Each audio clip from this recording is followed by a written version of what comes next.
Ladies and gentlemen, you have found us once again. This is the Dreamers Life podcast, and if you are watching us on YouTube right now, you are probably saying to yourself, that is not our normal co-host, that's not Anjanette. And if you're just listening to us, I will tell you now that my normal co-host and co-conspirator, Anjanette, is not in the seat with me today. Instead, she's been replaced by a near 13-year-old, 12 and 3/4. So for the viewing audience or listening at home audience, can you introduce yourself? Hi, I'm Evanjalyn Webster, and this is my dad, Jay Webster. Oh, nice. So now you understand. Full disclosure, we are related. Yes. And so for those who don't know, I get to do a monthly column in a regional magazine, and every year for the last, 4, 5, 6 years, we have done a segment we like to call What I Did for My Summer Break. And I thought it would be fun to do that as part of this podcast too. So you can read it in the magazine or you can listen to or watch it here. And you had a pretty active summer break. Before we get to that, how did last year finish up for you? You had a talent show.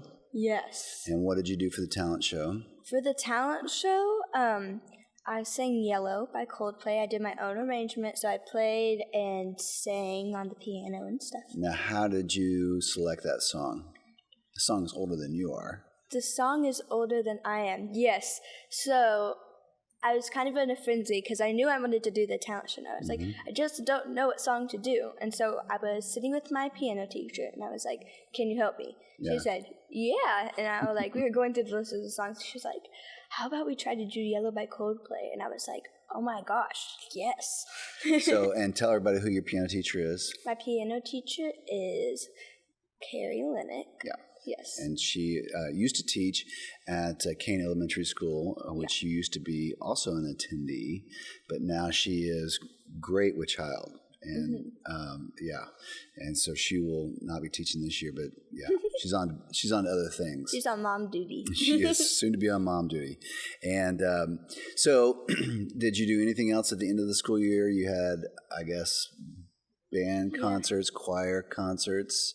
You earned 2 different trips to theme parks. Where did you go? Yeah, so for band, we went to Silver Dollar City. And for orchestra, we went to Frontier City. And so we like Frontier City so much, and it's like so close to where we are in Bartlesville that we decided to buy season passes. Because it's pretty nice, the size and everything. Yeah, it's a little smaller than Silver Dollar City. Silver Dollar City is huge. Yeah. What rides did you like the most at Frontier City? Well, the Wildcat is a very fun roller coaster. It doesn't have any loop-de-loops or anything, but it still has some pretty big drops. So it's like, if you're like nervous about like going on roller coasters and things, but like you're also a little excited, that's like a good one to try. It's a great roller coaster to kind of cut your teeth on for sure. And their Ferris wheel is huge. My gosh, you can see Texas from the top of the Ferris wheel. It's amazing.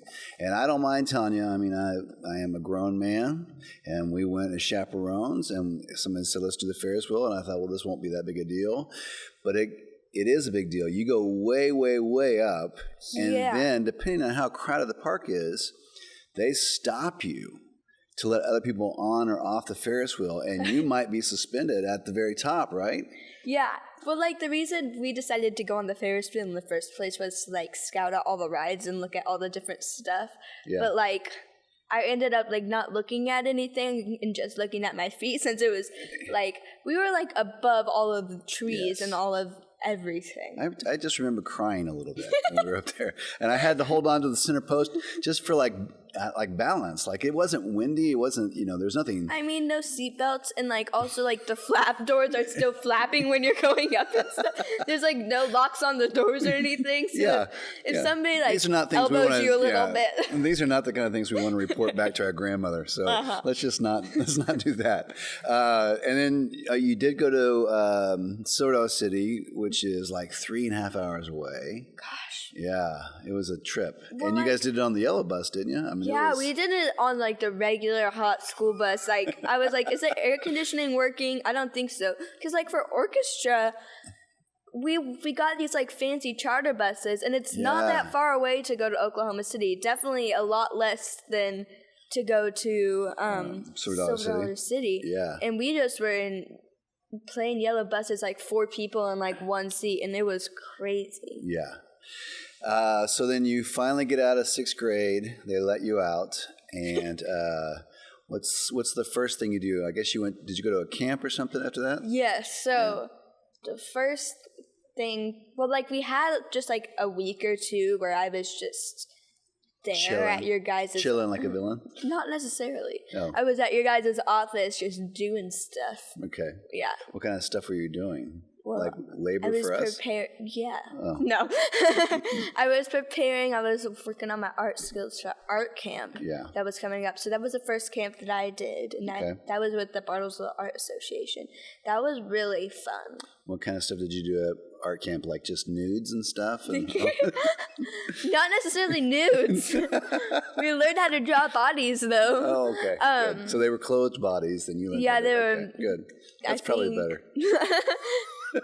They were clothed bodies mostly, and so like that was kind of the main thing. But we learned about like different styles of art and like different types of shading. That was really cool. Yeah. Okay. It seems like in years past we've done a camping trip early in the season. Did we do that this year? We did, but I believe my brain is on summer brain. So like I think that was after art camp. Yeah, probably right. Where did we go? We went to Skiatook, and that was really, really, really fun. Yeah, I think we had... well, it was really windy. It was windy. I think we had one little... I think the first night we were there, there was a tornado warning. And that was kind of active. We had if storm. there was a tornado warning, you didn't tell me about it.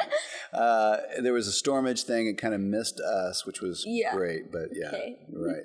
That was good. I was like, wait. I think that's also the trip where halfway through the trip we had to switch spots for a night or something. We did. I think we might have added on a night. I think we added on a night and we switched it because we were having a fun time, but the spot that we were in was rented, booked for like another day. So then you come back from camping and you're summering, and then what happens? Then we start Cinderella. Oh. For CMT. Okay. And like usually we do some of the camps that they have at CMT before, like we do the big main stage show at the community center and everything. But this year the way that they planned it out was like the last week on the camp was like the first week for Cinderella. So I wasn't able to do any of the camps, but Cinderella was still equally as fun. So this marks what year for your main stage shows? That was like my 4th main stage show, but it was my 7th year with CMT. And how many weeks did you do for rehearsal and stuff? Oof. We did like 5 weeks of rehearsal, but then like show days was kind of like another extra week. Right. And then did you have a good director this year? Yeah. She's like my favorite director of all time that we've had at CMT before. Hopefully the other directors aren't listening. Yeah. That's fine. Sure. No, yeah. It's fine. She was really cool. And who was your director? Caitlin Coggle. Okay. And did she have any connection to what you guys... Was this her first time to direct a show? No, it wasn't her first time to direct a show. So she is Tracy Coggle's daughter. Okay. And Tracy Coggle was one that founded CMT and like started the whole shebang. And so her daughter has been on Broadway and has directed a bunch of shows, and so she had a lot of experience, and she was very, very nice and very, very kind. Did she have any connection to the Cinderella show? Oh, yes. Sorry. Thank you. She was in, so the first musical that CMT ever did 25 years ago was Cinderella. Mm-hmm. So Caitlin Coggle, our director, was in the first production of that, and so was our choreographer, and so was our music director. Right. Wow. Mm-hmm. So what roles did you play in the Cinderella production? It was mainly ensembles, but I did have like a small little solo because I was second lady of the court, which is obviously very impressive. That's the most coveted role. Yeah, exactly. I was the lead. You were the lead second lady. Yeah. And so you this is your fourth show. I'm sure every show is your favorite for different reasons. How did this show rank for you in terms of what you've done? This show probably, it might be tied with like Matilda because I love doing Matilda because that was like super fun. But I think this show is probably number one because like we had like an amazing artistic staff and like it's just like it's such a fun show to do, like all of the dancing, all of the ballroom, and like all the costumes are so fun except for like when they want to break every show, but it's fun. So what were your costumes like on this show? I had one townsperson costume, and so we kind of thought that looked like a Jane costume from Mary Poppins. Yeah, sure. It was pretty fun. So that was, it wasn't like super fancy or anything because we were townspeople. And then my second costume, which is like my last costume, was the ball gown, and we had like actual corsets and everything, and it was like very interesting. Yeah, it's fine. What is it like? You do all your rehearsals at a school. In our case, it was at Madison, formerly the Mid-High. If you're a long-term Ville resident, so you do your rehearsals for like 5 weeks at the school gymnasium and area and all that stuff. Yes. And then after 5 weeks, you do what's called Tech Week, right? Yes. And Tech Week means what? Where do you go? Tech Week means we go to the BCC, the Bartlesville Community Center, and like the first few days are like stop and start every 4 seconds. Like you hear the word hold like 4 million times. Yeah. It's like, it's really painful the first few days. So it means like you might start your days early, or you'll get there pretty early, and then you're just there to like, I've been to rehearsals that will be to like 1 a.m. and it's pretty bad. So you do all that stuff, and then finally it's opening night, which in this case was a Thursday night. What's it like for you when you come out on stage for the very first time in that play, and there's a big live audience out there and all that stuff? What I kind of try to focus on during the shows that we don't have during our auditions is the audience, but also I try to like feed off of the energy of the audience, because sometimes like you did not get sleep last night. Right. So like once you get there and you're like pretty tired, even if like the audience isn't like super piped up or anything, because they might have not had very much sleep either, it's still good to be like, there's an audience out there, so I have to try my best, and that helps a lot. Can you hear the audience from the stage? I mean, do they respond? Do they laugh or cry? Yeah, cry. Maybe. They might cry when I try to dance. Yeah, I can hear them. I can't hear like their private conversations, but you know. That's probably for the better, right? Yeah. They'd be like, wow, Evanjalyn's really bad. No. So, do you still really enjoy musical theater and stuff? Yes, I think it has been a little slower the past few years, but I think this kind of helped bring me back up with such a fun show. Yeah. What is it about that whole experience that you like? The whole experience of like the whole musical is like, it's, well, like during the whole musical, which is kind of funny, everybody's like, what's going to be the next show? And I was like, we're in the show right now. So like, let's try to get through this and then we'll worry about the next show. Right. Yeah. But CMT is like such a good and such an amazing opportunity. I'm so lucky to like be in their shows and stuff. And also, but like it's just like so fun to be part of like CMT is like a family, and like theater is a family. So I have like so many friends there, and it's like really a community. It feels like, I mean, in a cast, you have, so the age range is what for CMT? It's 7 to 17? Yeah, like it's 7 to 17, I think. So that's a big span of years. What's it like being around the older kids? I wouldn't necessarily know.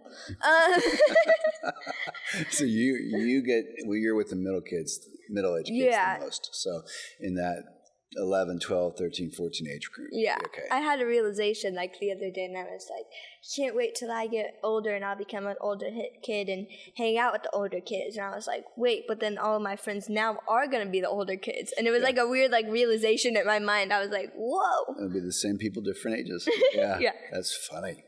So what does it feel like? You do your last show, which is on a Sunday. It's a matinee. That wraps up. And then you wake up Monday morning. What does that feel like? I think it's different on different shows. I think I was kind of relieved to have like a day to just do my stuff. It felt a little empty because I was like, it was hard to get back on like the sleep schedule that I normally have, and I was like switching like time zones like 4 times or something. Yeah. But so. What was your sleep schedule like during the play? It was like I had to. Well, like during rehearsals, I had to like wake up pretty early, like 7-ish, sometimes earlier. Yeah, so you might rehearse somewhere between like 9 to 4 or so much earlier. And then when you start doing the plays, are you going to Tech Week? What's that schedule like? I can sleep in on Tech Week because the like rehearsals don't start normally till like 3-ish, and then but you go really late, so that's why I do need to sleep in. You might finish up at like 9:30 or 10 or something like that. Yeah. Okay. So after the play wraps, what was your next summer activity? Okay. After the play wrapped, my next summer activity was just hanging around for a little bit. So for like a week, I was just doing jobs around your guys' office and stuff. Right, yeah. But and then after that, we went to Chicago. Have you ever been to Chicago before? Yes, this is like my 10th time. So, okay, so you fly to Chicago, I assume, right? And you get off the plane, and then what do you start doing when you get to Chicago? Right when I get to Chicago, we go right on the subway, and we go right to Michigan Avenue. And since we were with our grandparents, we wanted to get a hotel room on Michigan Avenue because it's kind of like basically in the center of everything, so it won't be too much walking for anybody or anything. Was the hotel nice? The hotel was very nice. We got free popcorn. Yeah, and not just any popcorn, but Garrett's popcorn. Garrett's popcorn. It was good. What kind of stuff did you do while you were there?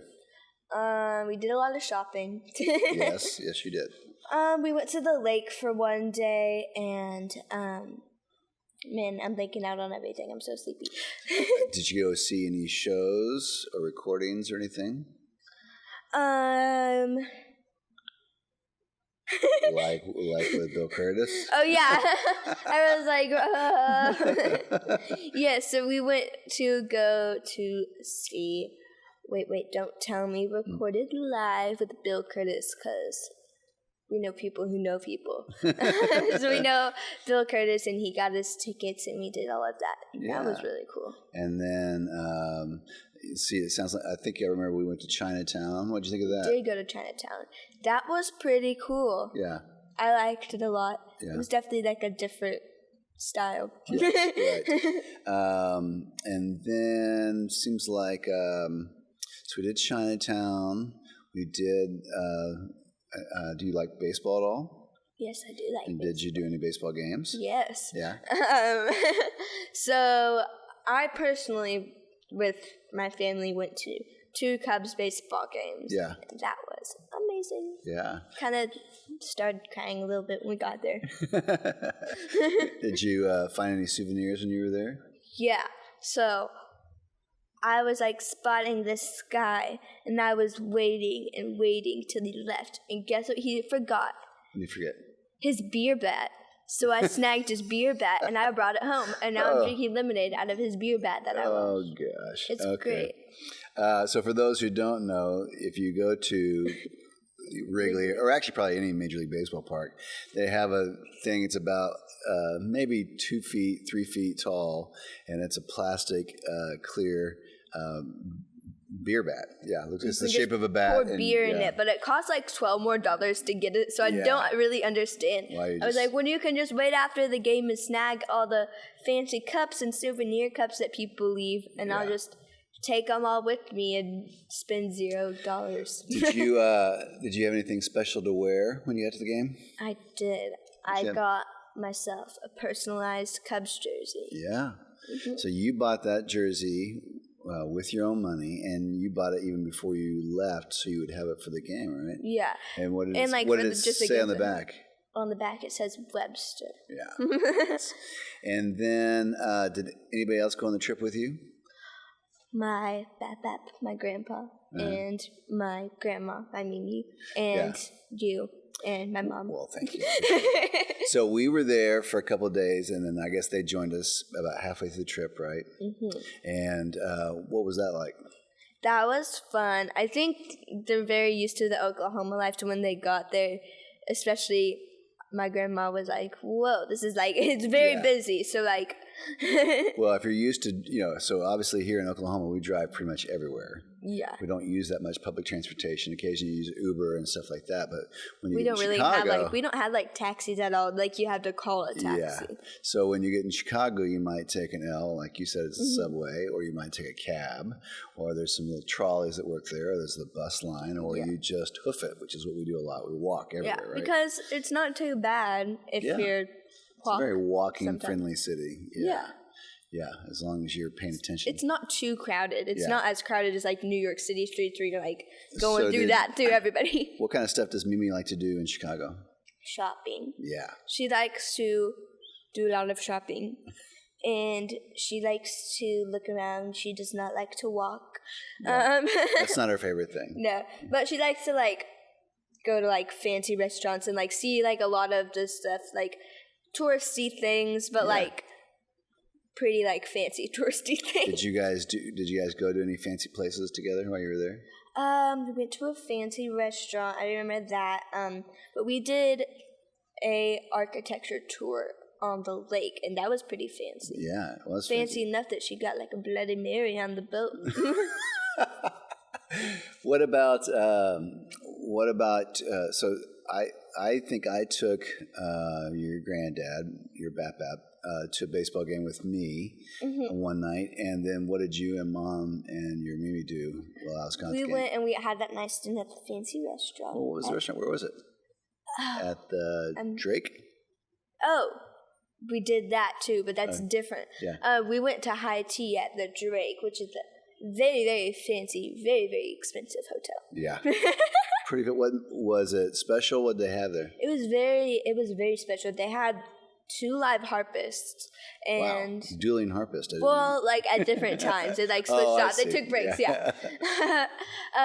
but like there was like a big like tea menu and like a lot of different options. Yeah. And then also they had a lot of fancy kind of sandwiches. Okay, so you got back from Chicago, and then what have you been doing since you've been home? Since I've been home, I've just been bumming around. Bumming around. Well, I bought a fancy gel nail kit, so I've been working on jobs to earn money at the office to earn money because my mom was like, "You're not gonna spend $27 on a nail kit. You're gonna have to earn some of that money." And I was like, "I already have some." But she was like, "No, it's too expensive. Let us pay for some of it, but you still have to work." And I was like, "Okay." So you bought a nail kit, and you are just at the time of this recording, you're just just a few days away from the start of what? Cool. And what year will you be in school this year? 7th grade. I don't know what year that is. 7th grade. I was like, what? What are you looking forward to the most this year? I am looking forward to the most probably like band and orchestra, and then just hanging out with my friends. Yeah. I like new teachers and stuff. Yeah. Do you have any new teachers you're looking forward to seeing? Yes, my English teacher, Miss Davis, is going to be the best. Oh, that's cool. Yeah. And you've been, I guess you've been reading something for school already. All summer you had a book that you've been reading? Yeah. Well, like, it's really not that big of a book. We've just been, like, so busy. Yeah. And, like, in our everyday lives. And you don't know how to read, so that's been the biggest challenge of it, I think. Okay, all right. So you do know how to read. Okay, yeah. Mm-hmm. All right. So, what book have you been reading for English? It's called Freak the Mighty. It feels kind of unfair. You'd have to have homework over the summer break, though. But golly, that's the problem with being smart is then they have these expectations for you. It's terrible. Do you have any other teachers you're looking forward to this year? Yes, my aunt. What? Your aunt, who is Ashley Elmore. And what is she teaching? She is teaching, she's doing computer sciences, health and life skills, publication, intro to broadcasting, and broadcasting. Good night. That's so it's like a wide spectrum of things. So what course are you doing with her? I am doing broadcasting. So you're the teaching assistant for broadcasting? Yeah, I'm the teaching assistant for broadcasting, but she said she let me participate in some of the activities. Nice. That's nice. Well, so that's a pretty big schedule for her. So life skills. I mean, I've got a couple life skills I think you could learn. She was like, I don't even know what life skills is. She was like, writing a check. Yeah. She was like, I didn't get any curriculum really for this. She was like, I'm so confused. I think maybe when we were kids, they may have referred to that as home ec or home economics or something like that. And that's what you did. You learned some basic life skills like how to balance your checkbook, maybe how to bake things, and how to sew a button back on your shirt and stuff like that. Today we're going to be learning how to make a mac and cheese cup for college. Are you looking forward to anything else this year? Okay, I'm going to take that as a no. I mean, there's still an opportunity if you want to quit school and start earning some bank. See, you say this every year. Well, it's still an option every year. Yeah, I earn bank in ways that you don't even know. You have more money. Okay. Are you going to read this column when it comes out? Do you read my column? Yeah. Okay. I'll take that as a no. It's just too bad because I read other people's columns. Wow, see how you are? It's too bad because this podcast talks a lot about you and so does the column. So you don't have any idea what dirt. I read the column where you talked about my teen angst and was like saying mean things about me, and I think that's when I stopped. I don't know if it was mean, but yeah. Maybe. Right. Is there anything else that the at-home viewing or listening audience needs to know? Drink water. Try not to die because it's really hot. And keep being you. Keep being you. Well, you heard it here first, friends. Keep being you. You've made it through another episode of the Dreamers Live podcast. We are so grateful that you were here with us, and I'd like to applaud my guest today, Evanjalyn Webster III. We're so grateful that you were here and you can be a part of this. And we will see you again soon. Stay with us. And remember that you can always subscribe and you can always like and you can always listen to the podcast. You can share it with other people. And if you would like us to do a Dreamers Live event near you with your group, then all you have to do is ask. And we would love to come and be a part of that. So we want you. We want you. Until then, peace out, friends. Bye.